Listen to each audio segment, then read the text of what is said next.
All right. We're up and running on StreamYard. Now, let me get back to my clicks. All right. So, Did you start the Rumble session then? I just did. Okay, thank you. Yeah, I didn't do it yesterday. I didn't have time. But she's an egg. Gotta watch her. Yeah, I know. All right. So, I want to start off with a research lesson. Bridget and Cousin It found this article way back when in from Brookings, and we know Brookings is a CIA front. But just with the information that we already know, I want you guys to put your Gladio glasses on, and we're going to walk through a maybe not the whole article, but I want you to begin to understand how to read this information. So they start off by saying the American intelligence community experience in the People's Republic of China and North Korea began with a disaster. Well, first of all, we weren't actually in the People's Republic of China. We were in Korea. So, step number one, and we're not even finished with the first sentence. But they want you to believe that we were. They categorize it as, quote, a catastrophic intelligence failure in the 1950s that cost the lives of thousands of Americans. Worse, it was a self-imposed disaster, the result of terrible intelligence management, not the poor collection or analysis of information. To add insult to injury, the government in India had warned the United States that disaster loomed, but we ignored it. Now, again, they said the disaster was a result of terrible intelligence management. That's horseshit. It was a disaster because we wanted to do something and failed to do it. And what we wanted to do was install or control the entire peninsula of Korea. We got a little greedy. And then once we were on our way up to the border with China, we began attacking China. All this time, as you will see today, Willoughby is telling MacArthur there's no way China's going to come in to the war. They were wrong. And as a result, they got their butt kicked. This was not a failure of intelligence management, but they're going to blame it on, and rightfully so, Willoughby and MacArthur. But that saying that limits the fallout effect onto the new CIA and the former OSS, which had already set up all the stay behind units and are the ones that provoked the conflict to begin with. And before that, are the ones that installed Rhee and created a civil war in the South and killed tens of thousands of people down there. So they put a little bow on it with an article like this. So all you look at is this one tiny little failure. The article goes on. Mao Zedong formally announced the creation of the People's Republic of China in 1949. The year after the creation, Mao decided that China would enter the Korean War. No, he was provoked because he was attacked. The war in Korea begun June 25th, 1950. Now listen to this. When the communist North Korea invaded the South. That's not what happened at all. We attacked the North and provoked the South to attack and provoked the North to attack the South. Within days of the crossing of the border, the North Koreans routed the Southern Army and captured Seoul. In September, MacArthur stopped the North Korean advance and then launched a counterattack, recapturing Seoul. Washington was uncertain how to follow up on Seoul's liberation, but MacArthur was determined to go to the Chinese border. Mao, for his part, decided in early October to send his army south. He decided after he was attacked, which is left out of the context here. American army in Korea and Japan, the 8th Army, was poorly prepared for the war. The occupation troops in Japan, who were rushed to the Korean front, were not combat ready. The relative easy victory over the North at Incheon had reinforced a sense of complacency among the commanders that they would all be home by Christmas of 1950. MacArthur had always understood that if you control intelligence, you control decision making. Unfortunately, MacArthur, and I'm not quoting this article at this point, but unfortunately, MacArthur had, as we discussed in a previous session, put yes men all around him. He wasn't interested in what the actual intel was. He was interested in yes men who told him what he wanted to hear. MacArthur's authority put America's new civilian intelligence agency, the CIA, in an awkward position. Now, see, they act like the CIA's new. The OSS is the precursor, and they'd been there for years by this, at least 5 years by this time. There's nothing new going on here. They just changed hats. It's the same people. It goes on to say that the CIA was not permitted to have a representative in Tokyo because MacArthur wanted to control everything.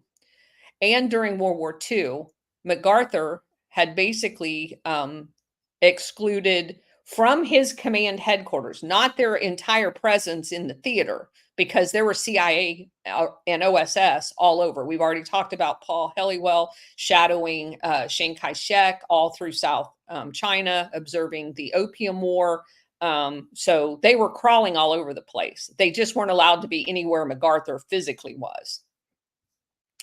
And there's much hay, as we'll see in a book later on, made about the fact that MacArthur would not stay a single night in Korea. He would fly back over to Japan, which, according to most people, provided even more problems. MacArthur's chief intel, General Charles Willoughby, who had been his commander since his intel officer, not commander, that's a misprint, since serving in the Philippines in 1939, before World War II started, was an admirer of the General MacArthur, and it was Willoughby that actually authored his over 1,000 pages biography. That's how much in love with MacArthur this guy was. And in 1950, Willoughby assured MacArthur that North Korea would not invade the South, despite alarms raised by then CIA Admiral Hillenkotter, who was like the first guy before Allen Dulles showed up. In the fall of that year, Willoughby's office refused to believe or confirm reports that thousands of troops were in Chinese troops were in North Korea. That even when the Chinese prisoners were captured, Willoughby dismissed them as a few advisors. The G2 in Tokyo recognized that some Chinese divisions had been moved, but argued that they were not combat strength units. Willoughby basically doctored the intelligence that would permit MacArthur to go and do whatever they wanted to do.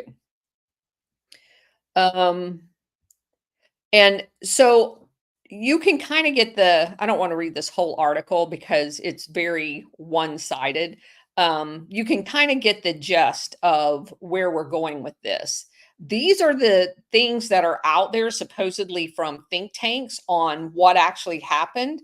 And you can also understand how people get the misimpression of what our history actually is.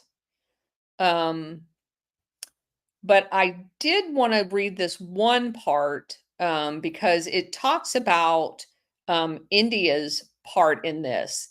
And it says that India had tried to warn America that Chinese forces would enter the Korean War if attacked. From the start of the war, India tried to broker a truce. As early as July 1950, Prime Minister Nehru's government had suggested that the Allies, to the Allies, that China might press North Korea to accept a ceasefire, which they would have because they didn't want to go to war. Everybody had just stopped fighting World War II. Nobody wanted to go back to war. And said if the Americans allowed the China to have a seat on the UN Security Council, who they had granted a seat to Chiang Kai-shek from Taiwan as the Chinese representative. So mainland China, with hundreds and hundreds of millions of acres and tiny little island, Taiwan, at the beginning, the US had given the quote unquote Chinese government of Taiwan the seat on the Security Council. And China, mainland China, said, yeah, that ain't going to work. So we want that seat. And basically, we told mainland China to pound sand and then attack them across the border. India, which refused to send combat troops as UN representatives into Korea with the US, formally recognized mainland China and had an ambassador in Beijing. The Indian ambassador was an experienced diplomat and had written several books about Western imperialism of Asia. So you see who we're dealing with. They're not going to take any shit. In September 1950, the Indian military contacts in Beijing began to warn him that they would not sit by and be attacked. The Indian embassy in Beijing reported that trainloads of troops were going to the border. So he told the Americans through Nehru, the prime minister, that no kidding, China is going to kick their ass. If they like shoot one bullet into China, they're coming over. The British was also worried that provoking China in Korea would lead to a Chinese attack on Hong Kong. Because, of course, at that point, the UK still had authority over Hong Kong.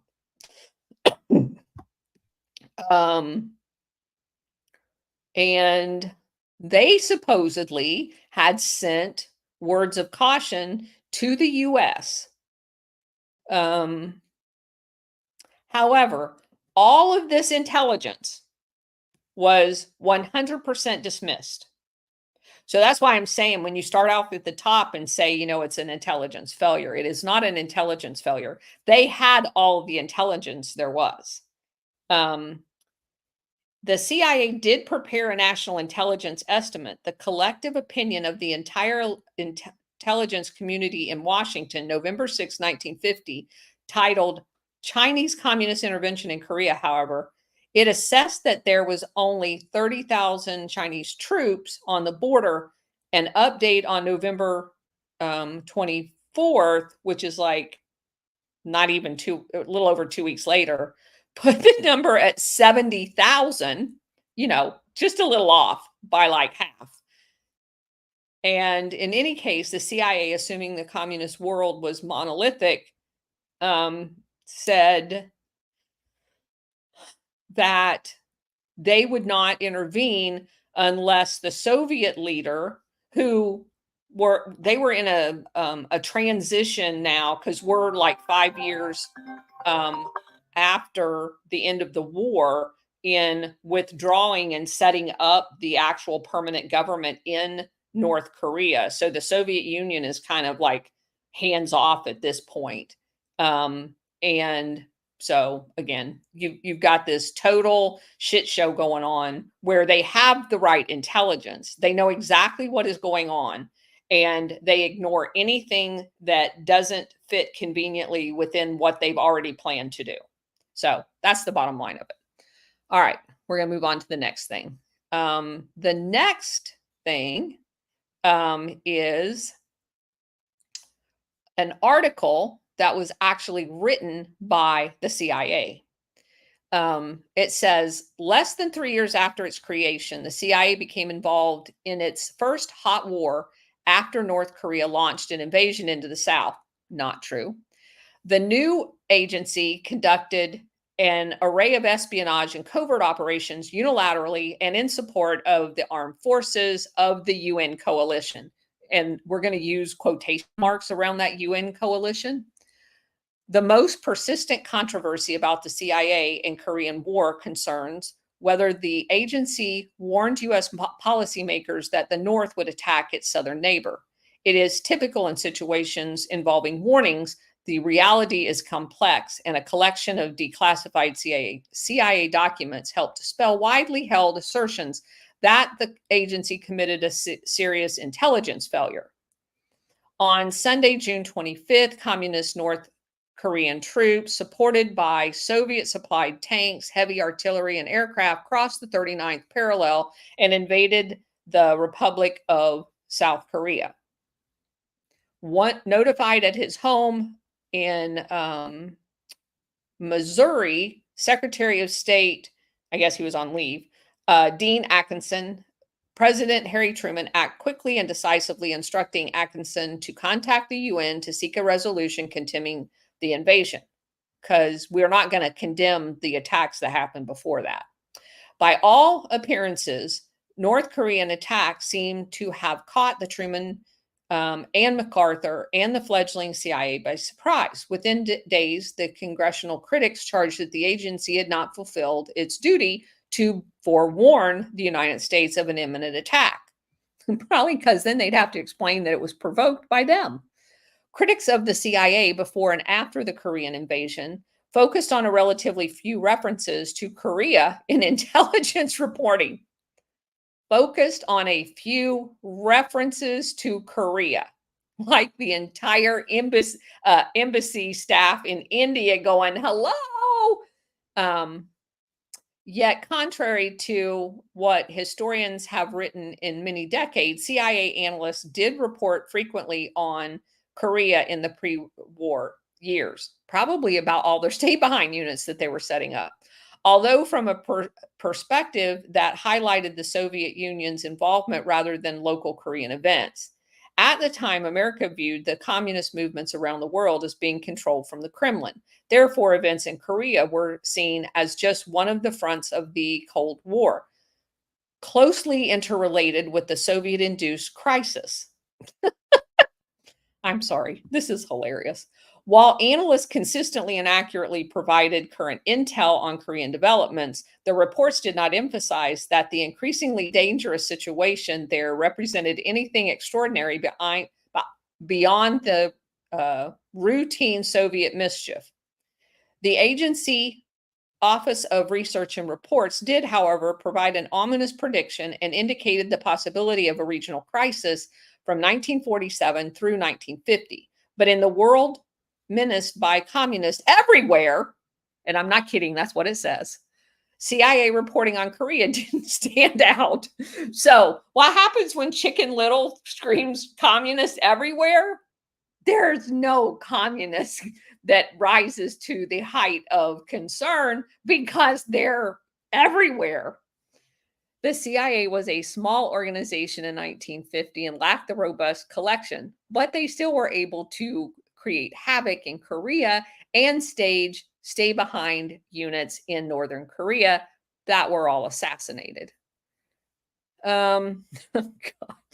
It was formed in 1947. It had only 5,000 employees. 5,000 employees by 1950.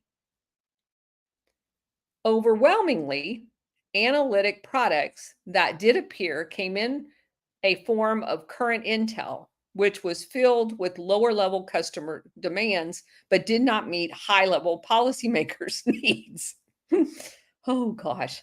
Starting in 1949, the CIA reporting on the potential war in Korea became more explicit, especially after long-sought military proposals for withdrawing U.S. forces from the peninsula came closer to reality. The CIA warned that removing U.S. troops would lead to war. See how that works?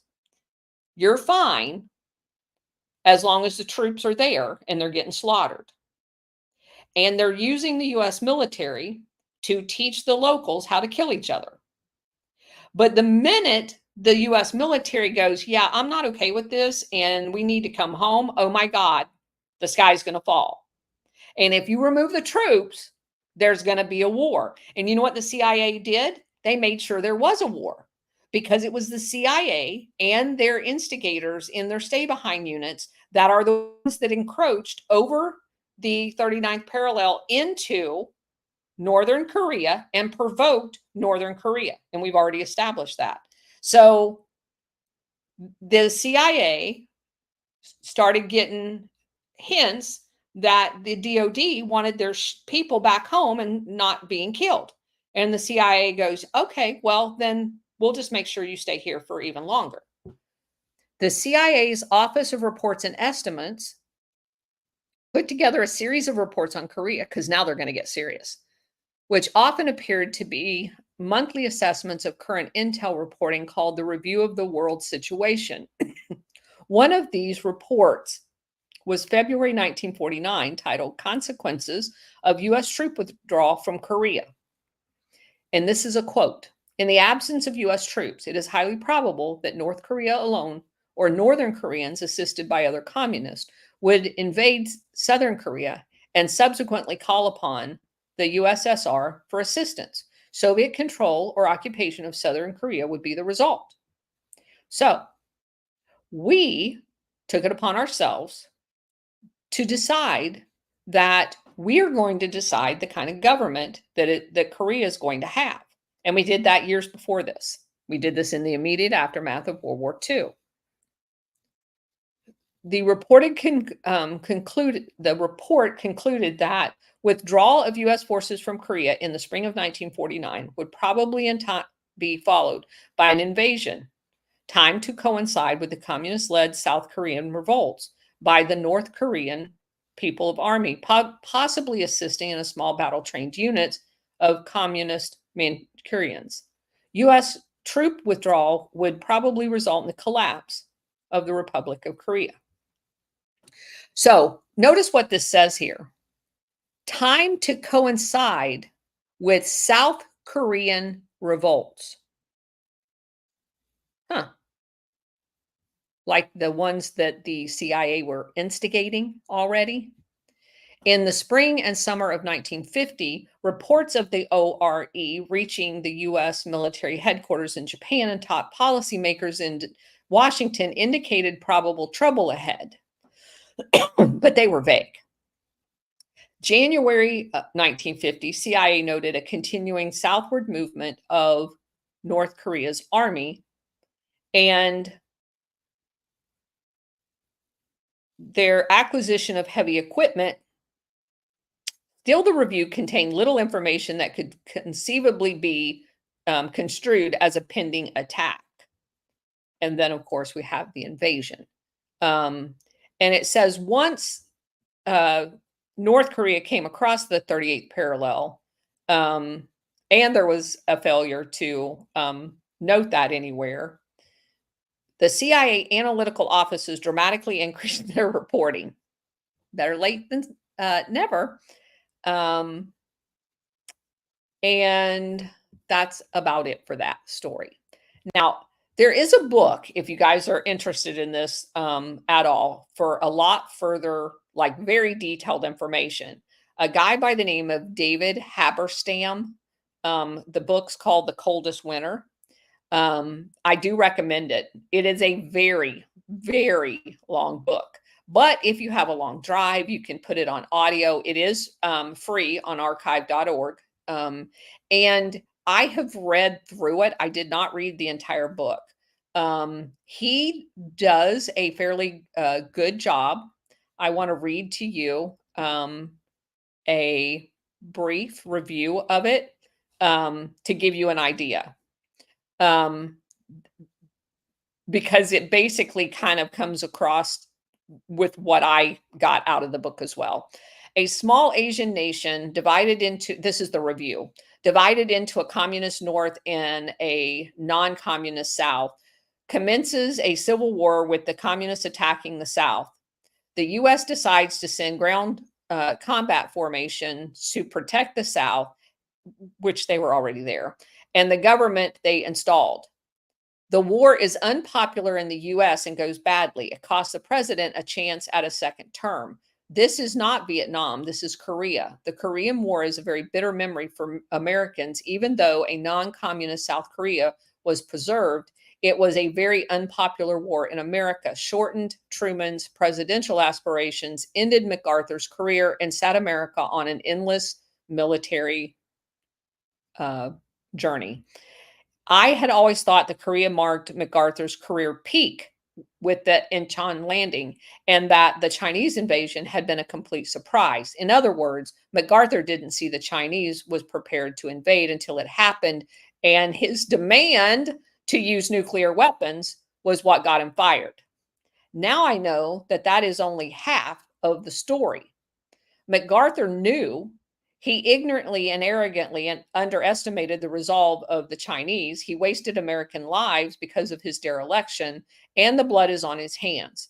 And he was responsible for much more than American forces. His egregious performance also endangered international forces. David Haberstam has produced a very revealing account of what happened. He begins with a description of the world as it existed at the end of World War II, and clearly describes the events that culminated in the North Korean invasion. His writings, and I don't know, I didn't go to that particular chapter whether he talks about it being provoked, but we already have the CIA document that proves that now. And I don't know, without looking back at it, when the copyright of the book was. So that may have come out afterwards.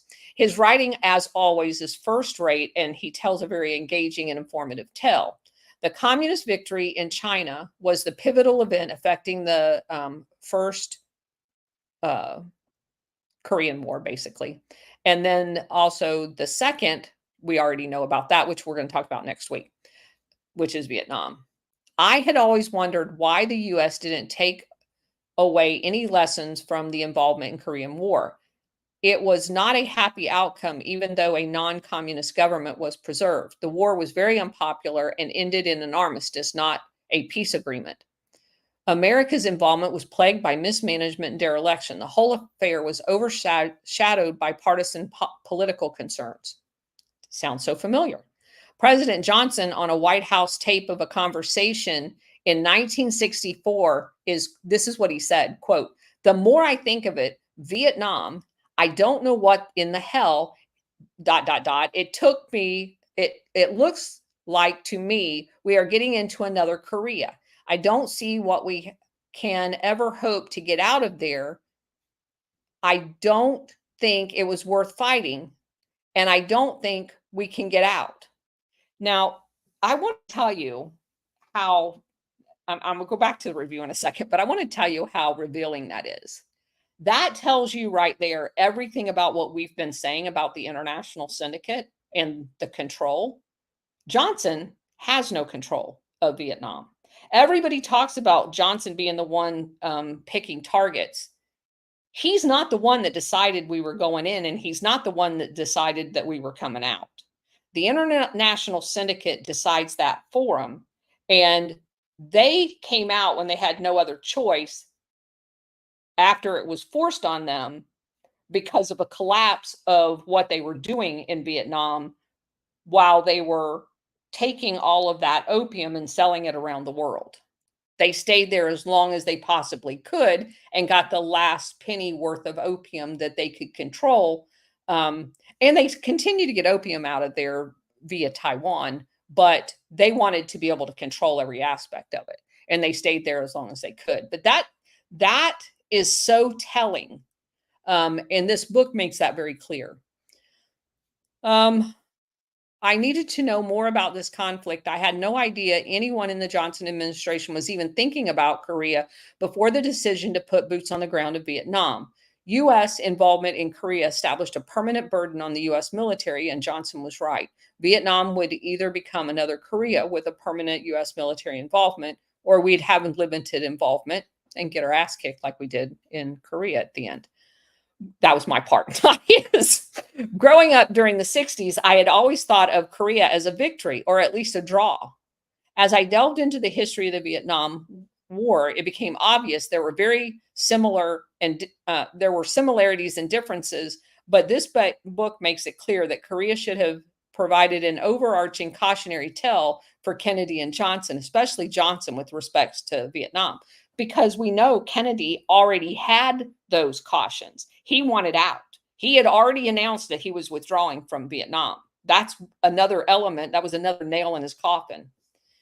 David Halberstam tells the complete story from Chiang's loss of the Chinese War and how Truman was successfully blamed for that outcome. And this is very important, to how the U.S. then became the grantor of the Republic of China, i.e. Taiwan's security. Because what happened was the China lobby, which is basically the Taiwan lobby, it's a mislabel, had all of the stars in it. And we'll go into that because it's very important. They had the Flying Tigers, the Claire Chenault, all of those guys. A lot of movie stars were in on the China lobby. All of the CIA media, Time, Newsweek, all of those guys were in the China lobby. So they crafted the narrative that because Chiang got kicked out of China, we are now responsible for Chiang, and we had to protect him when he was in Burma, and then we had to protect him and give him Taiwan. And then once we gave him Taiwan and he was going to run the drug operations from there, we had to protect him. And they crafted this entire narrative that his failure was tied around the neck of Truman, and therefore we were obligated to protect him. That's why this PR Mockingbird media thing is so damn dangerous. So, Haberstam calls them the China Firsters, but it's actually the China lobby who convinced the American public that Truman and the Democrat Party really lost China to the communists. Looked on a war in Korea with the catalyst to reignite the war between the communists and the nationalist Chinese. Now, again, see, I made the speculation several days ago, and I got it several months ago when we first began looking into this. It is clear to me, and he makes Halberstam makes the argument as well. Korea was going to be used as an avenue to reinsert Chiang Kai-shek back into China. I am absolutely convinced of it.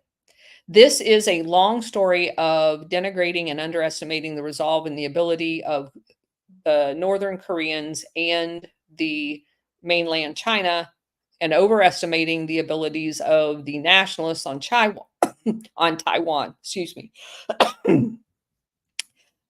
He concludes with this: I guess Korea had to be fought, but the progression of the war after Incheon did not need to follow the course it took. No, the war didn't have to be fought. We could have minded our own damn business, got the Japanese out of Korea and came home and let them figure out their own civil war. That's what we should have done. All right, so that concludes that.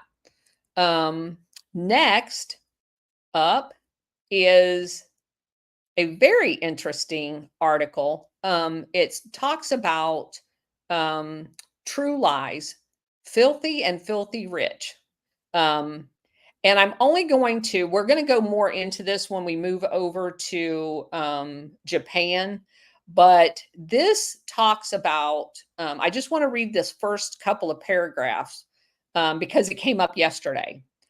When World War II ended and the Allied forces under MacArthur surveyed the wreckage of the Imperial Army rampage across Asia, meaning Japan's rampage, they uncovered evidence of enormous quantities of money, precious metals, and stolen treasure, mainly from, not mainly, I mean, it was from everywhere. Every place they, Indonesia, Taiwan, China, Korea, Philippines, all over the Asian theater. It included tons of gold from the treasury of Chinese nationalist leader Chiang Kai-shek, assets from British, French, American, and British colonial authorities because he had been their opium supplier. He had tons and tons of gold. Um, it included raiding Buddhist temples across the region and millions of gemstones, foreign currencies, art, any antiquities at all was stolen. They even stole kitchen sinks so they could use them in barracks. Not kidding. It was done under the direct supervision of the imperial family.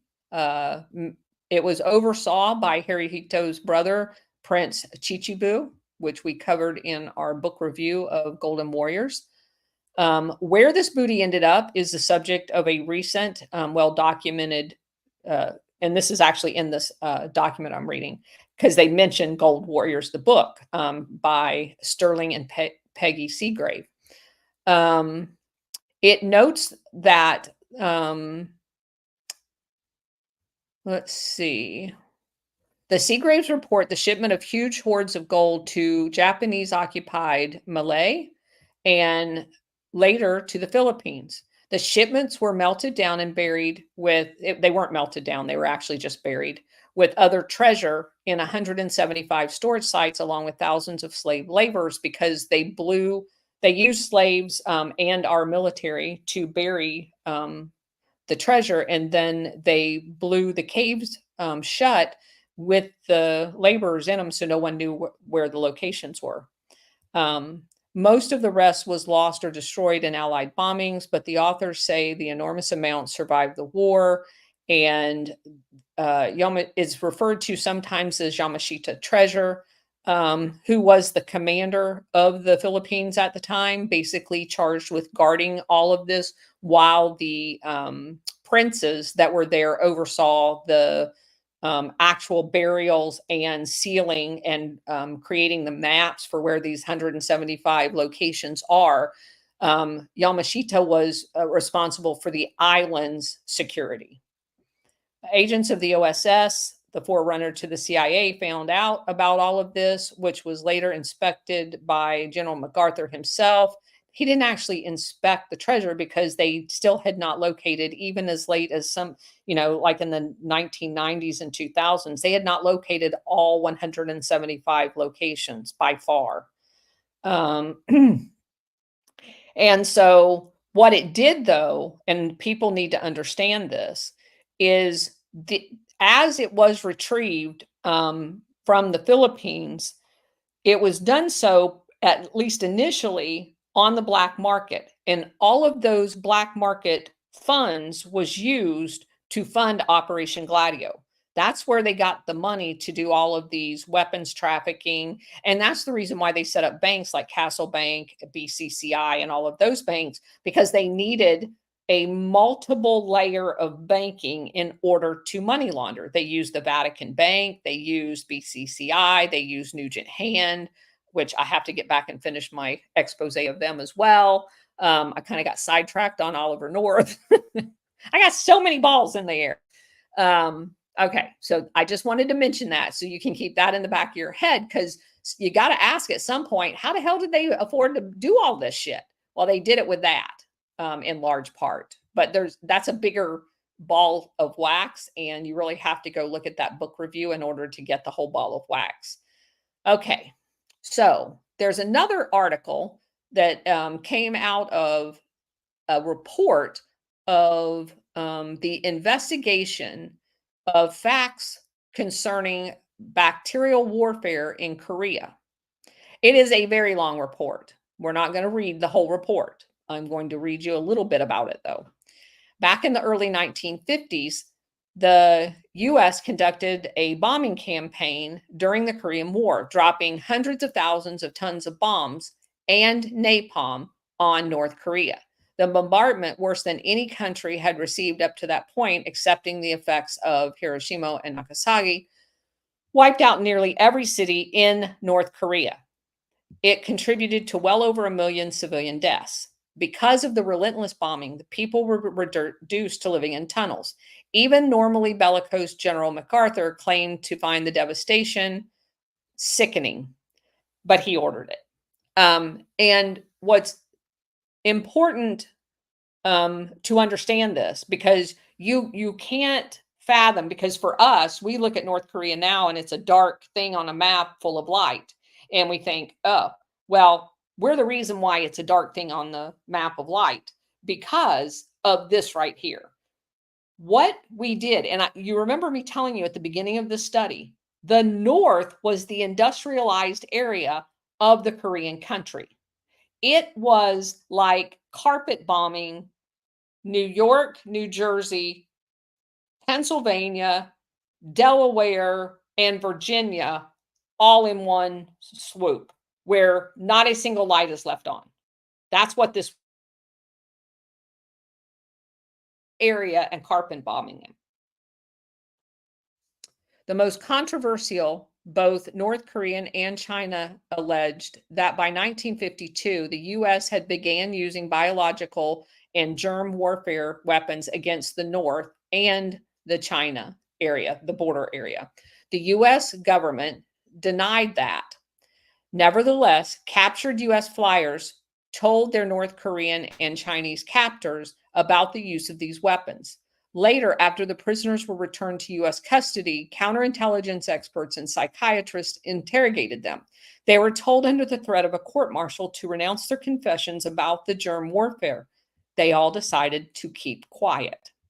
The Army Criminal Investigative Division officer in charge of interrogating returning prisoners, including airmen who confessed to using the biological warfare on the North, like downed airmen, was Army counterintelligence specialist Colonel Boris Pash, P-A-S-H. Pash had previously been in charge of security for the most classified operations of the U.S. government in World War II. He was in charge of security at the Manhattan Project, Berkeley Radiation Laboratory.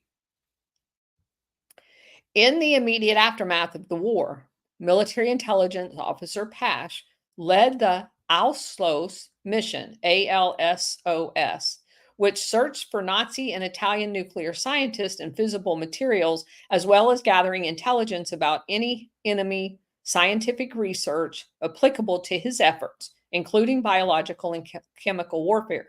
Later, Pash worked for the CIA and in the 1970s was called before a congressional investigation about his alleged participation in agency assassinations.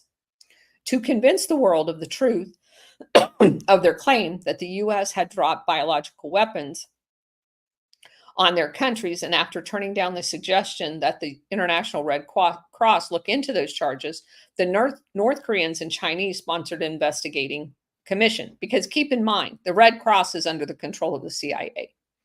Using the auspices of the World Peace Council, they gathered together a number of scientists from around the world, most of whom were sympathetic.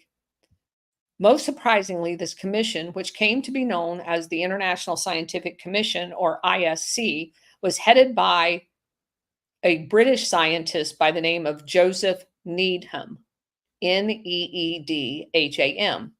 The ISC included scientists from a number of countries, including Sweden, France, Italy, and Brazil. You know, the same ones in the UN delegation under the coalition forces of the South. The Soviet Union representative was a Dr. Hukel. Oh, I don't even know how to say that name. We'll go on. Had been the chief medical expert at the trial of Unit 731 Japanese officers, which, in case you don't know, that was a very infamous biological, bacterial experimentation, which was worse than anything that the Germans did. As far as experimentation, it was gross. They conducted hideous experiments on all of their prisoners. Needham himself, though pilloried in the Western press for his opinions on the controversy of the U.S. use of biological weapons in the Korean War, remained highly lauded scientist for years after the ISC report. He was elected a fellow in the British Academy. In 1992, the Queen conferred on him a companionship honor. The ISC traveled to China and North Korea in the summer of 1952, and by September, produced a report for the investigation of the facts concerning the bacterial warfare in Korea and China, which corroborated the Chinese and North Korean claims that the U.S. had used biological weapons and experimental fashion on civilian populations. The summary report was only some 60 pages long, but the ISC included over 600 pages of documentary material comprising statements from witnesses, airmen involved in dropping the weapons, as well as captured enemy agents, reports from doctors, journal articles, autopsy reports, lab tests, photos, and other material. Some of this documentary evidence has been all but inaccessible for decades, with only a handful of copies of the ISC report in a few scattered libraries in the United States. The report concluded that the U.S. had used a number of biological weapons, including anthrax, plague, cholera, disseminated over dozens of different devices or methods using spray-in porcelain bombs, self-destroying paper canisters with a paper parachute, and leaflet bombs, among others. This article is not meant to examine the full range of opinions or evidence about whether or not the U.S. used those weapons. It is instead an attempt to publish essential documentation of claims and the documentation that proved it. The charges of U.S. use of biological warfare in the Korean War have long been subject of intense controversy, because the CIA lies about it all the time. The reliance in part on testimony from U.S. prisoners of war led to U.S. charges of brainwashing. These charges later became the basis of a cover story for covert CIA experimentation into the use of drugs and other forms of coercive interrogation and torture that became the basis for the 1963 Kubark Manual on Interrogation, and much later, a powerful influence on the CIA's post 9/11 enhanced interrogation program. Establishment Cold War scholars have been quick to debunk the ISC report. The most notable attempts in recent years included the publication of purported letters written by officials of the Soviet Union discussing the lack of evidence, and the decision to manufacture the evidence to fool the West. Subsequently, a 1997 memoir, the former director of the Chinese People's Volunteer Army Health Division, was published declaring a U.S. use of bacterial agents in the Korean War may have been a false alarm. As two Canadian scholars who spent years researching the biological claims have noted, if these documents were to be true, then it would go against the bulk of evidence, including interviews with witnesses in both the U.S. and the China that was included in the original report. Some of this, including the CIA declassification of a good deal of formerly top secret information about the Korean War. And then there's an addition that says, read the brand new evidence about the use of biological warfare in the Korean War, published in September 2020. A new article contains analysis of 24 declassified CIA communication intelligence reports from 1952 that describes the U.S. cryptologist intercepts of military radio communications from North Korean and Chinese military units who are reporting being under attack by germ warfare. These are described as smoking guns in the CIA reports and are downloadable. The cables dealing with the North Korean claims of biological warfare were basically dismissed out of hand, but there's now obviously proof that they did it. And that's the reason why understanding history is so important. And the reason why I went to the length of going through almost this entire particular article is what happened today. What happened today?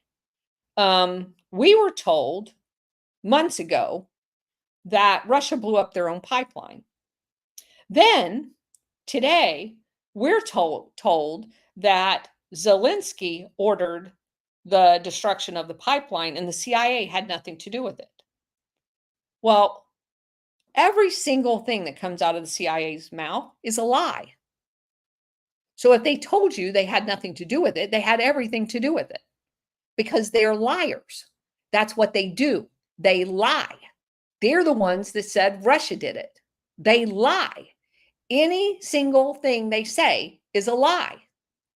They don't ever tell the truth, ever.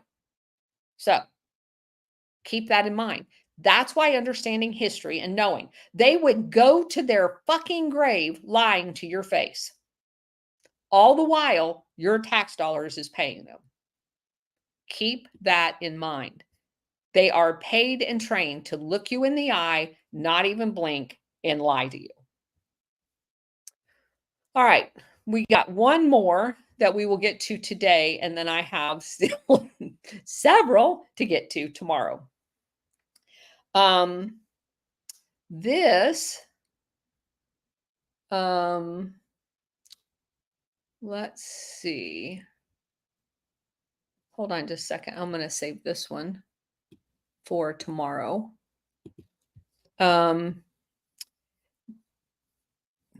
We need to start tomorrow with that one because it's a little longer.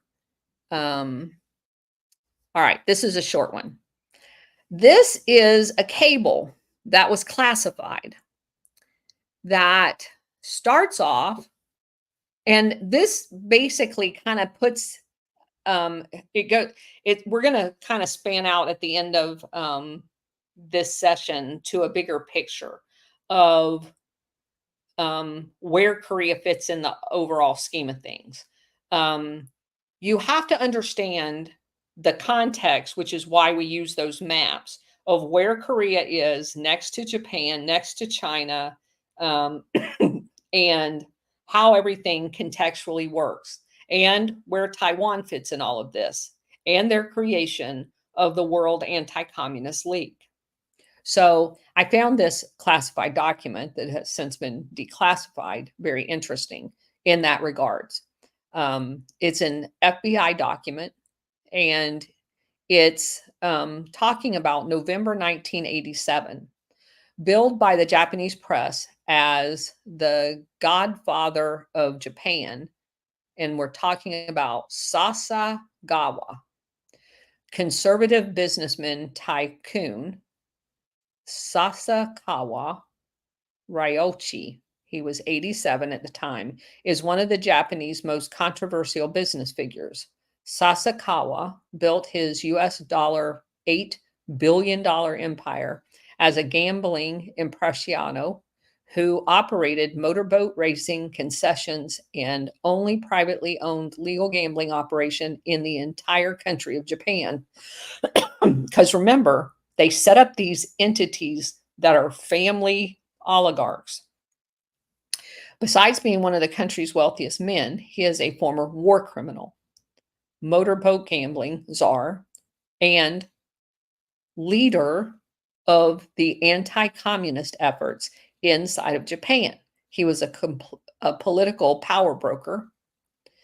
Sawakawa has been closely identified with quote unquote right-wing causes, which is basically their name for anti-communists. During the 1930s, he organized a nationalist group involved in several political assassinations in the pre-war years. Now keep in mind, Korea, which is why this is relevant, was a Japanese colony at this time. This guy operated in Korea. His involvement with this group, plus a stint in the Diet, which is their government, during the war years, earned him more than 3 years in prison as a suspected war criminal. In the 1960s, he established the Japanese chapter of, you guessed it, World Anti-Communist League. There is no information that would confirm or deny any presence or connection of Sawakawa with the Japanese underworld gangster organization called Yakuza. But I mean, come on, he's the gambling guy of the entire country. do you actually need a smoking gun to say that he's in contact with gangsters in Japan? In 1979, however, Sasakawa received an award from the Japanese emperor. The award was for Sasakawa's philanthropic activities in Japan and at the United Nations. The award probably would not have been given if his current record were not free from unsavory associations. As head of the Japanese Shipping Foundation, Sasakawa is reported to have contributed over $1.35 billion to charities worldwide, including $50 million to the UN, $45 million to establish the U.S. Japanese Foundation, and endowments to where? Harvard Medical School, Oxford University, and other academic institutions. Sawakawa's philanthropic efforts have earned him the Martin Luther King Peace Prize, the UN Peace Prize, and the Linus Pauling Award for Humanitarianism, but have not yet captured the object of his lifelong pursuit, the Nobel Peace Prize, because that's where you want war criminals.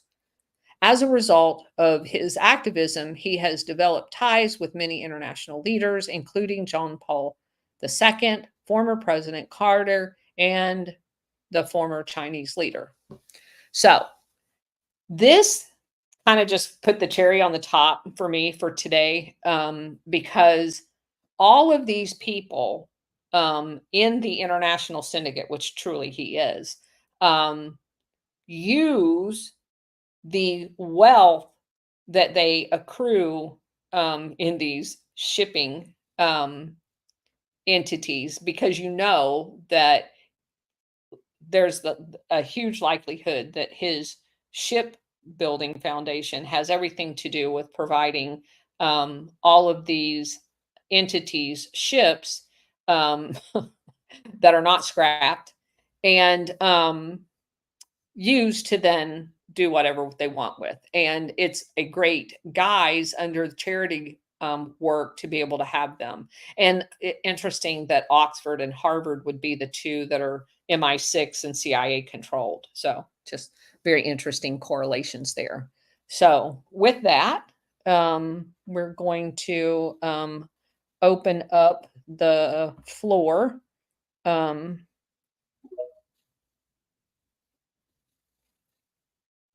And then we're going to, let me move this over so I'll remember that I've already covered that. And then we will start tomorrow with the last couple of articles that I have for Korea. What do we got, everybody? Hey, Trump Frog. Hey, Stellar. Hey, Froggy. Hey, Stellar. What's up, Colonel? And ladies, how are you?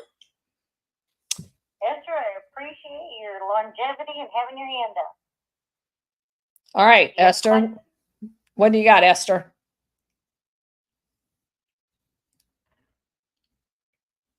Anything?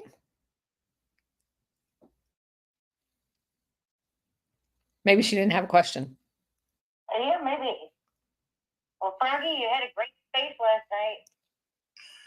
Yeah, I thought the co-host did a great job. I was a little fired up, tired of all the negativity and all the whining and complaining. Maybe he took it a little too far, but it just spills out sometimes. So yeah, my phone died in the middle of it. Just good. You can hear it from all these so-called MAGA people. They whine so much. It's like, watch and pay attention to what's happening. I mean, if you believe what you're seeing from the news, then you haven't learned anything in the last 8 years. And that's what, there was some parts to that was just tough. Because, it's like, I think President was the one that, he's like, we try to help people. And then it was great, like Kimmy immediately with her Gladio glasses on saw right through stuff. And she's like, boy, she saw right through it. Just like, look at those glasses shine, boy. I just loved it. Exactly. It totally is. And that's the thing that's so mind-blowing is now that we're seeing, or at least for me, and I'm sure that everyone else is the same way, now that we can see these different patterns, and they're getting more rapid, if that makes sense. It's happening faster and faster with different places, or maybe news is coming out faster, who knows, but whatever it is. And still blown away by Korea. I mean, holy cow. And you know what, Stellar? Respect for my mom's family. You know what, Stellar? I can't decide. You bring up a very interesting point. I don't actually think it's happening faster. I just believe we're comprehending it faster. So we don't have to wait 30 years for something to be declassified, because it's almost like a mind-numbing stupor that the Mockingbird media has kept us in for the last 70 years. They slow leak information. And once you short circuit, it's like having the two car cables to the battery, and when you put the positive on and it sparks, you now have a complete circuit. And we short circuited their 30-year dribble. So now we're getting things at full speed as opposed to a slow drip. Absolutely. Also, too, it just seems like also, as like when you were pulling up stuff from like Italy back a long time ago, a lot of the articles that you guys have been putting up for the different places just you've already spoken about. So it seems like the news, the mainstream media might say something, and maybe back then I didn't recognize it as much, but especially now, especially with the glasses on and off, it seems like you see a headline somewhere, it's like, oh my gosh, you read the article a little bit more, like, holy crap, these are similar players. Oh my gosh, these are similar people. Oh my gosh, this is similar agencies. This is similar departments. It's like every time. And that to me is the ability to look at things now completely different. And it's literally big. And again, I'm a concept person. So it's like drinking out of a water hose for the last 30 years and then trying to drink out of a fire hose. And go one step farther, you go out to get alcohol and you're getting the cheap or the alcohol-free beer, and then all of a sudden you get the real alcohol, and it's like, wow, now you get hit by that. Boom. That's all right. That's how I'm looking at it. There's a rule here. Yeah, we don't talk about alcohol in front of Cousin It, because then she's going to start talking about Mio and her liquor and all that other shit. So don't even bring that up. It's the bourbon. She's all about the bourbon. Okay, well, we're going to have to make sure we send you a really good bottle of bourbon. Well, I think we lost her too. Her little microphone thing's not on. Let me take her down and bring her back up. SR71, go ahead. Thank you, Colonel, and thank everybody for Yeah, that's right. You do owe me booze. for contributing and joining the space, and all those that attend the Rumble sessions. I do have what I guess part of what's bothering me here, and I never really understood this, is I didn't realize we actually used biological warfare in Korea. We did. Well, that's become evident. A lot of it. And it seems that it's been a lot of it. And what puzzles me more than anything else now is how they keep trying to hide all of our labs and everything else that's going on. I'm more in line now with understanding, or beginning to understand, where the next big deal is coming from. And I have this idea concerning monkeypox as well, which happened in Africa. I'm beginning to wonder if that was not by design as well. I surprised me if it was. Your thoughts? Yeah, I think everything's by design. And was it MERS? Is that the one? Because they had SARS and then they had MERS. Wasn't one of them from Africa also? Well, understand, and we didn't go into this. South Africa had one of the largest biological programs there are. And they used, and it was headed by the personal doctor of the last apartheid South African government. His personal doctor was ahead of their biological program. And they used that biological program on blacks throughout the continent of Africa in experiments. There's a lot of documentation out about that. And when it started coming out after the apartheid government fell, there was a whole bunch of dead bodies as a result of it. They were knocking off everybody that had anything to do with the labs. They were killing them. I mean, they were like dropping like flies. And we didn't go into that, but that's all part of this as well. They've been experimenting on Africa for a very long time. Makes you wonder, because the doctors that were going to be exposing the rapid, the mRNA, the rapid cancer, whatever they called it. It makes you wonder if they had data that they were doing stuff as well that they didn't want released to the public. There's just so many shady things going on. Well, it's always been. That's why we covered MH17. MH17 had the AIDS doctors going to a conference, like over 100 of them on that airplane. And they had evidence that Fauci was involved in the release of AIDS in Africa. So, yeah, so much shady shit. And then the recent news, the other plane goes down. As soon as the manifest comes out, we all see it's like pattern, When it came out that day that the plane had gone down, the video and stuff like that, you guys had to face that, that date as well. And that was the first thing we said, oh, that's terrible that happened, and the people that had passed. And the first thing we said was, look at the manifest. Yeah. Yeah. And the first question was, who was on that plane? Yep. Because that is the question now. I mean, we actually said it during the session. Who was on the plane? Because that is the first question now that you have to ask, because it is a pattern. There will be somebody assassinated on every one of them. So, what is your opinion, Colonel, may I ask, about the Japanese? I think we covered it, but I don't remember what you answered, or I missed it. About the Japanese, was it the prime minister or whatever that stepped down? You mean the recent?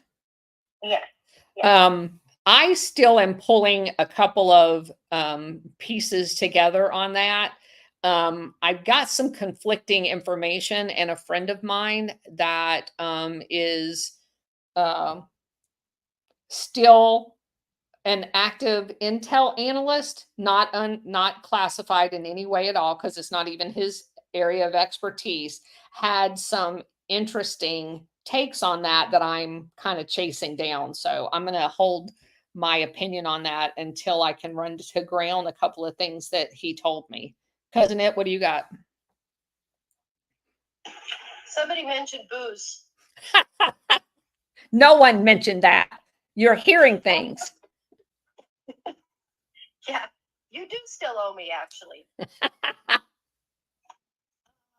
One of the things about the monkeypox and also the debilitating diseases, if you follow those diseases, they are located conveniently close to the Bill and Melinda Gates Foundations and also biolabs that we have actually set up in Africa, which I'm sure it's just a coincidence that there's a trail of dead bodies where Gates is. Well, that must be the same coincidence that the labs are near country or in countries that have baby farms too. Exactly. Yeah. Yeah. It's all a coincidence. Yeah, absolutely. Yeah. Just like the Spanish flu was just a fluke. But yeah, if you start following the patterns, you're going to find that most of it leads back to Fort Detrick. In this case, Fauci, and Bill Gates. And that's really the end of story. And they tried to get us all paranoid about the monkeypox last year, until they couldn't explain why it was only people that participated in orgies that was getting it. And then disgustingly, the children that they bought and paid for. And sometimes even their pets would show up with their monkeypox. So, yeah. And now they're saying that, oh, yeah, it's this big, huge deal. So we'll see what happens. But they're going to absolutely try something. They have to. I agree. Bridget? One thing that came up last night in Froggy's pond, and that I wanted to point out, but at the time I was getting ready for bed and couldn't, but it was an interesting take. Someone had said that now they're talking about at the DNC convention, they're going to be masking up because of the breakout of monkeypox or H1N1 or this, they're calling it now. And that's a pattern. The last time they did that, 2020. Are they going to be wearing adult diapers? How are they masking for monkeypox? Yeah, apparently they're going to start doing the 6-foot rule. Now they're talking about the 6-foot rule again. And they're talking about going, but even though this has already been proved that it didn't do a difference. There ain't nobody that big. You ain't got to be 6 feet. Well, they're calling it a super spreader. The convention is going to be the super spreader. So we're waiting for everybody to have to wear face diapers. So we're making Suddenly, face diapers for a sexually transmitted disease? Come on. and I'm calling it out early. I'm saying that Kamala is going to be campaigning from her basement. Trump frog, go ahead. You're talking about the booty juice virus, right? The monkeypox, the one where Right. was only susceptible to one group of people. Where do you find this? That's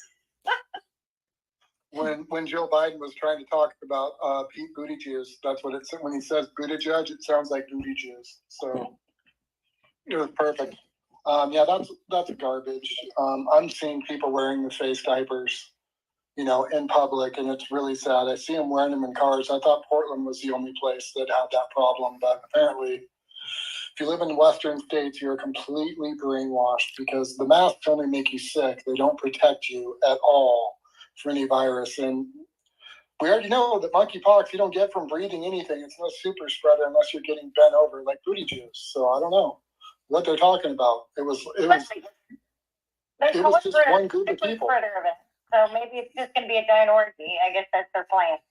He's not kidding. It's 103 degrees here, 5 to 103 degrees any given day. All right. It was even hotter before. And they are masking up here, literally masking up. Sorry. And if you talk about the midget Nazi that created this whole thing, Dr. Fauci, any virus doesn't spread once the temperature gets over 75 degrees. He brought it up himself, and they're saying, "Oh, we're going to stem the tide," or whatever their stupid tagline is that they were using.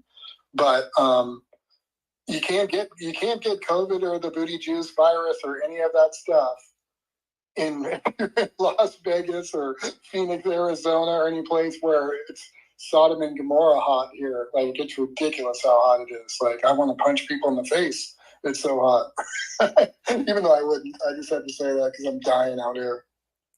All right, SR 71. What you got? All I can say is you people are cracking me up today because now I've got this vision. The opening ceremony of the Olympics for the convention. It's either that or they want 6 foot apart so they can get enough people outside to say they drew a crowd.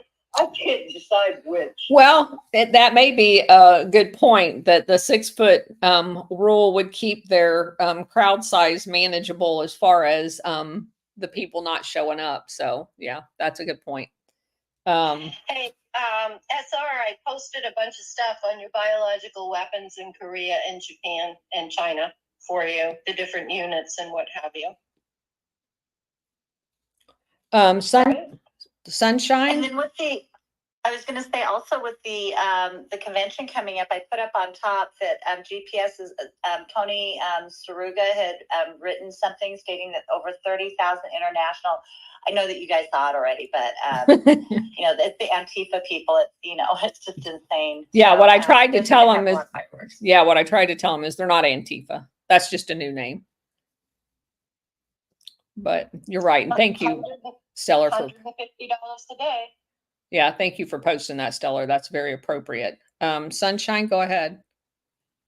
Yeah, well, Trump already said it. If you just stay out of people's butts, you won't be getting the monkeypox. But Well, apparently that needs to be said. right. And I thought, man, maybe we might want to watch this DNC just to see. It might be better than Saturday Night Live. Who knows? This could just be a great show. Oh, it's going to be explosive. I think Joe Biden's going to blow them up and come back and try to get his electoral votes back. Something crazy is going to happen. I can tell you that right now. He's angry. I agree.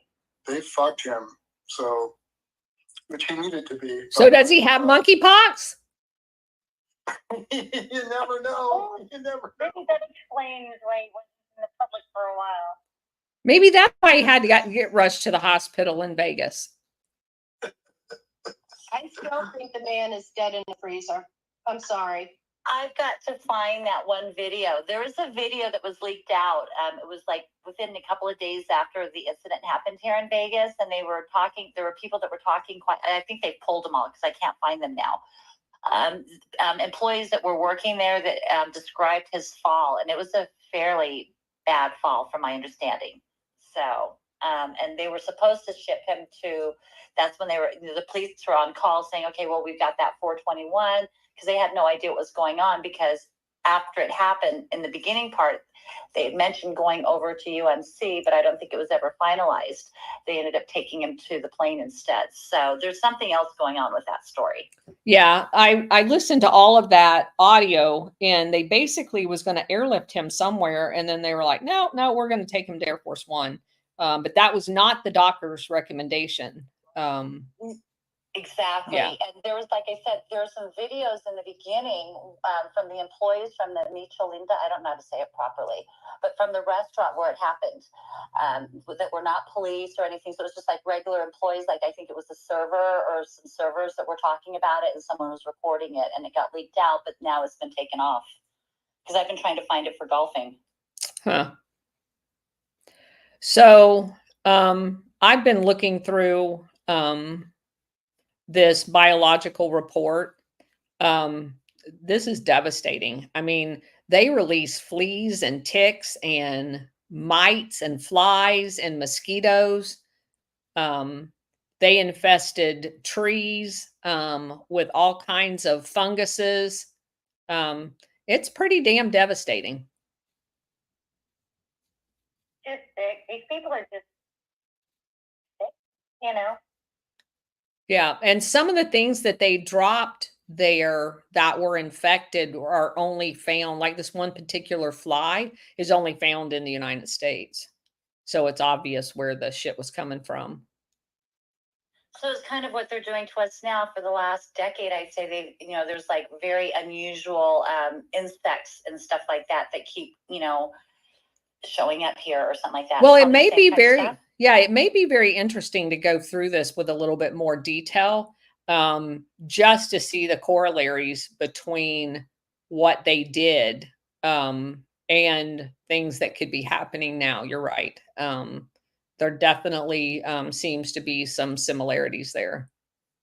And then when I was in Europe a few years ago, I want to say probably a decade ago, there was like this new thing that was coming out in Europe, and it was the tiger mosquitoes or something like that. Normally a mosquito will just bite you one time, but these ones were biting multiple times, and a lot of people were getting sick from them. So now I'm wondering if that was another biological thing, because those things were not from Europe either. Some of them are now here in the United States, I saw. So there's a lot of fishy stuff going on. Stellar, 2.5 miles from my house in Florida, they are building a $14 million mosquito research facility. It scares the hell out of me. It's creepy. Yeah. So right in Sarasota, the south part of Sarasota, they are building a mosquito factory. All government funded. They dumped Kate's already dumped a ton of mosquitoes down here, as much as we tried to fight it. Oh no, it'll be fine. Ow. Yeah, that's how we got love bugs. Yeah. And they did the same thing, wasn't it, out in California? Yeah.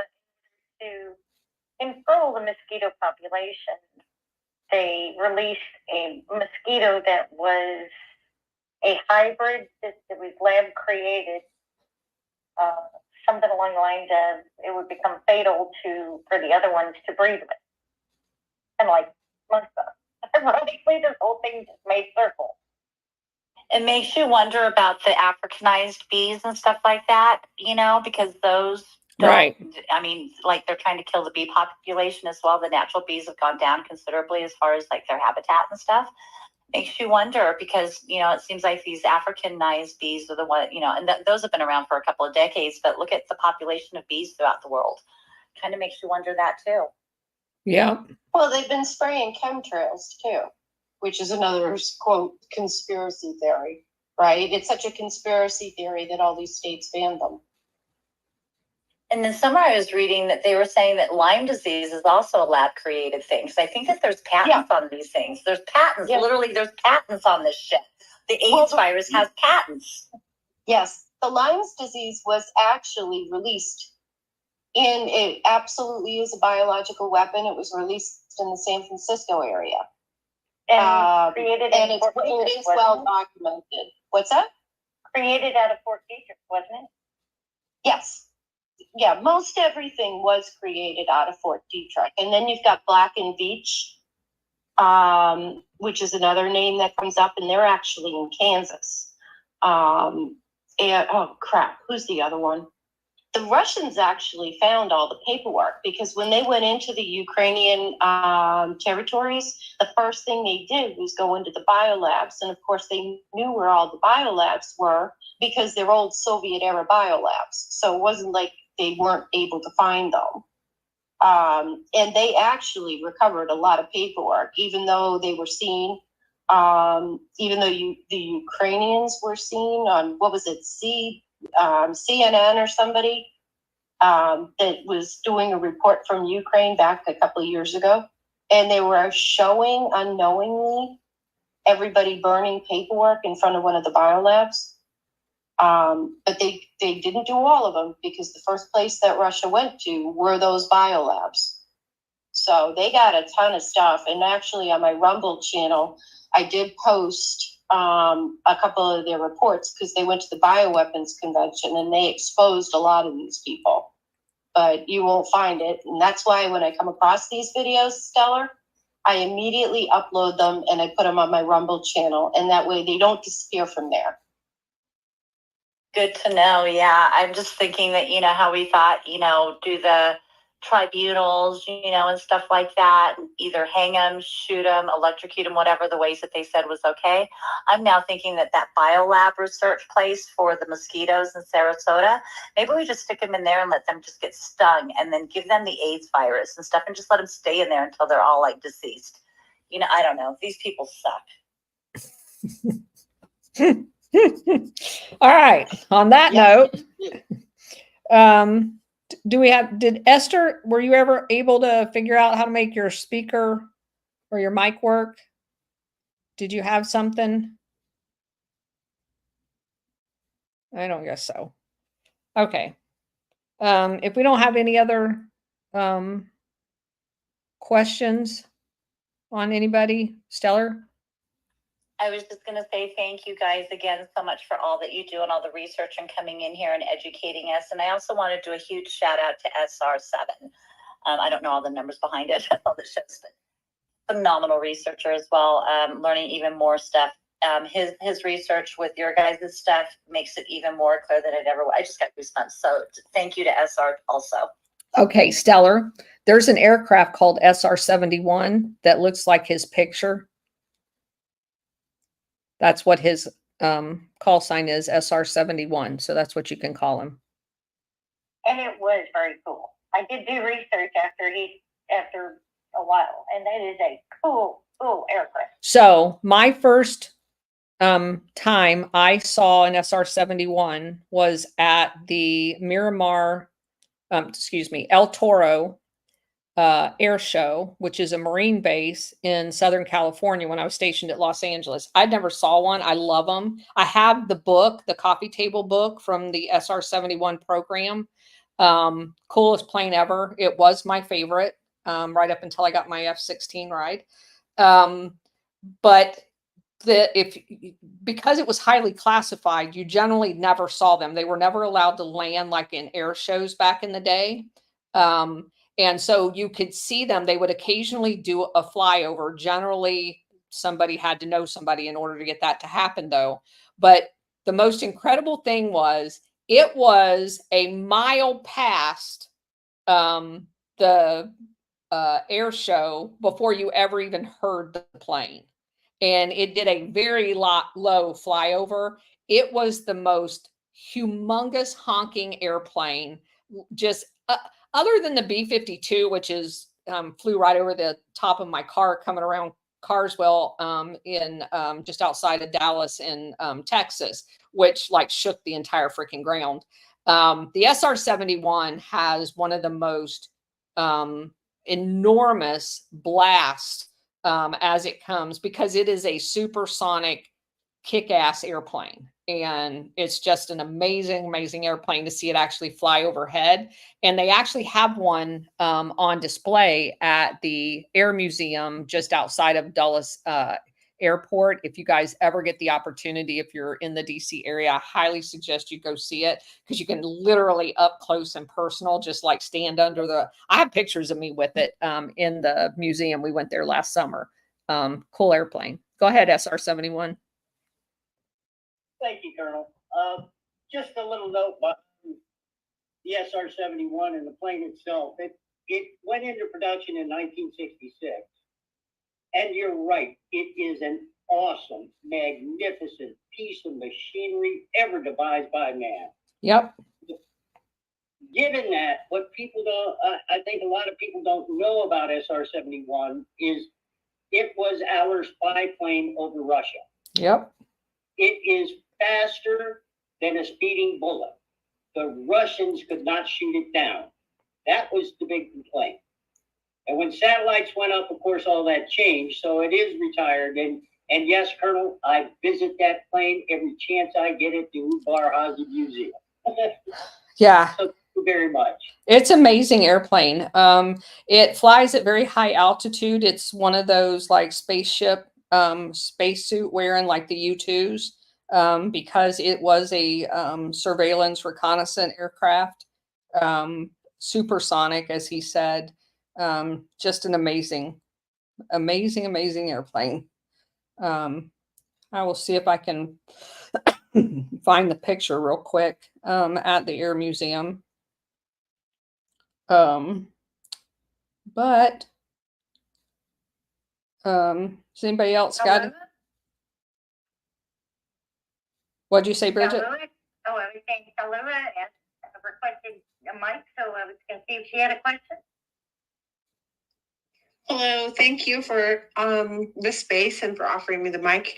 I was just thinking when you said about the aircrafts flying over and how they thunder the ground and anything below them. I lived near Camp Pendleton for a long time, so yeah, I'm very familiar with that. But something that it brought to mind was 9/11, because I lived on the coast. I'm sure, like many of you that live on the coast, that day when those aircrafts, after the buildings were hit, just flying along the coastline, that was the most eerie feeling I think that I've ever felt as a United States citizen, other than like what we're seeing.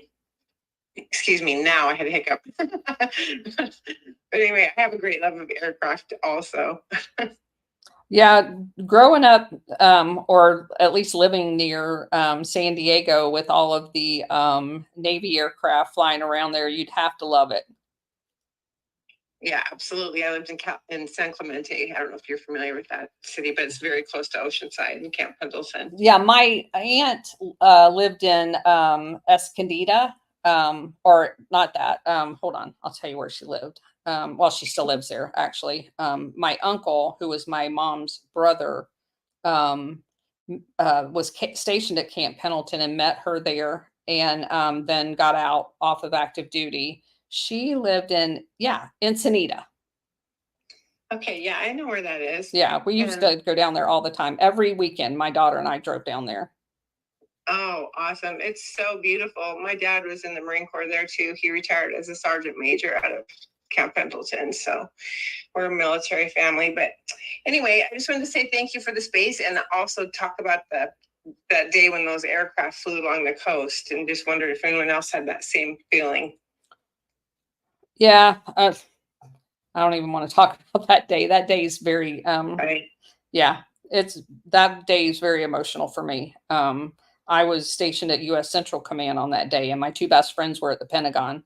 So memories of Oh, that I'm so day are sorry. no, yeah, memories of that day is very difficult for me, just in general.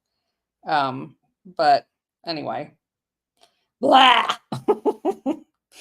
Yeah, I'm sorry. Back on a good note. No, that's fine. I just posted the SR-71 pictures under the space, so you can see them. Oh, cool. Thank you. Um, Well, I had a good news. Resorts World, which is also a Hilton, they have three hotels at one. It's a big one here in town. Not very full. Didn't even really know people really stayed there much. I think Golfing's been there.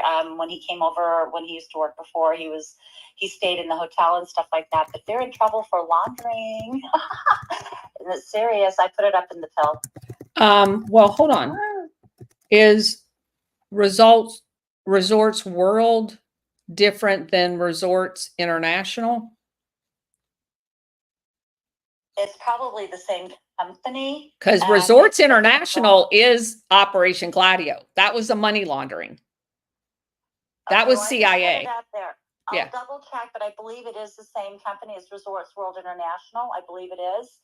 And we just call it Resorts World here, and they've got three different high-end hotels that are under the same same building or whatever. But yeah, they're I just put it up on top. So I just thought you guys might find that interesting. I didn't do the whole. It was almost like a little bit of a thread, but yeah, but it was for laundering, gambling business, money laundering, and subscribing to because of their taxes. They weren't reporting the right taxes or whatever, but they're in trouble, and it's very, very serious. Yeah, they are definitely CIA. They go back to a company called Mary Carter Paint Company. I did a whole thing on these a long time ago, and that Mary Carter Paint Company delved into and basically transformed into casino real estate. They were money laundering for the mob. That was basically what they were doing, and they were buying all these assets, and then they consolidated in Resorts International. But they were a mob entity out of this, basically money laundering CIA profits as such, drug money, big time. I'll check into it to see if it is the same company and things like that. They had something in New York too, but I know that they're under the umbrella of Hilton. So I'll just double check because I know that they've got several locations throughout the world. But yeah, just thought I'd throw that in for you guys. That just happened today. It was just released in the news today. Wow, that is interesting. All right. Well, let's close this up. Hold on. I think we lost Cousinette. She has her hand up. She has her hand up, and Okay. so does Tallulah. All right. Cousinette, can you hear me? I think she just dropped out. All right. All right. I'm gonna go ahead and let's do Tallulah, and then we'll try to bring her back up.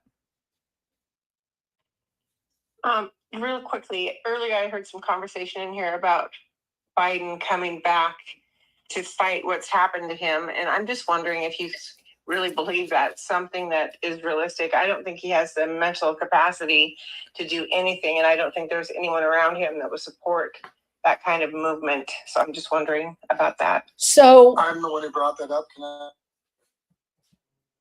jump in, Colonel? sure. I think how he's going to fight back is drop the sauce. He's going to, since they're going after his son, a father's love knows no bounds. That's a cue drop. But the truth is, he'll do anything to save his son. So if they're going to screw him over with what they're doing with his son now, after saying it was a hoax that whole time, I just think he's going to spill the beans and say, okay, here you go. Here's everything that they've been doing that I was a part of since Obama and prior. And I truly think that is going to happen. And Donald Trump keeps hinting at it, that Biden's not done and Biden's angry. So he's tweeted about it multiple times. Wouldn't that be something? Oh my goodness. Thanks. Cousin It, go ahead. Cousin It. Can you hear me now? Yes. Oh, God, Twitter sucks. Somebody was talking about 9/11, and I know that it's a difficult day, but just so you're aware, I was located at the time on Cape Cod, right next to Otis Air Force Base, and that's where our barn was. And so I was at the barn with no communications at all, and very used to the jets flying overhead. And I can tell you that day that every single plane left and hit the speed of sound over that barn, and you could see the missiles on the planes, which was unusual. All the planes left. The helicopters left. The cargo planes left. All of them left. And to the point where they were flying so low and hitting the speed of sound that the horses were panicking in the pens. And we had no idea what happened. And a friend of mine was out on a trail ride, and she came back and she's absolutely in tears because apparently people were walking around the neighborhood and somebody had the TV on and they heard what had happened. But that is, you're right, that's a day that I will never forget, just for that reason. Because all those planes that were the first to arrive in the areas were from Otis Air Force Base. So, yeah, that was really kind of interesting. And as far as, the planes, my friend, I have to give a shout out to one of my dogs. He was a canine handler, and he is over at Pendleton. And he's actually got a book, and I wish I could remember the name of the book, that tracks down all the planes that were used and where those planes are now. So I did just text him real quick to find out, hey, what the heck's the name of your book? Because if anybody's interested, I can get that information. But it's fascinating. He follows all the planes from World War II to today, and where those planes are still currently registered. So it's really kind of cool. Thank you. Stellar? I was going to say yes. Resorts World Las Vegas is part of the Resorts World the international one that you were talking about. It's a Genting. Genting is the one that owns and manages. They have cruise ships and all kinds of things all over the world. Yeah. Well, now you know the rest of the story. Thank you so much. Sure. So maybe there is some action going on, Oh, there definitely is. Absolutely. So, that's a huge one right there, Yeah. because like I said, that's a huge thing, and they're international. And so, they're cleaning, and we've always talked about Las Vegas being, like where they wash the money and stuff like that. So this is huge. Look up Resorts International. It is, it's in Whitney Webb's book. It is a big CIA money laundering apparatus. Yes, very big, actually. Okay. Thank you for my glasses. You're welcome.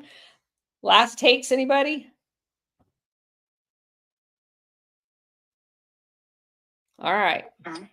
Go ahead, I was Rob. just going to say, I love your space, Colonel. You're absolutely awesome. You're just dropping pearls onto people. Hopefully they pay attention and listen and don't get caught up in all the stuff going on. So thank you. You're welcome. You and your team. Love you, Bridget. Love you, sister from another mister. Thank you very much. Thank you. We will see you guys tomorrow, 4:00. Close out Korea. We'll be moving on to Vietnam. Take care, everybody.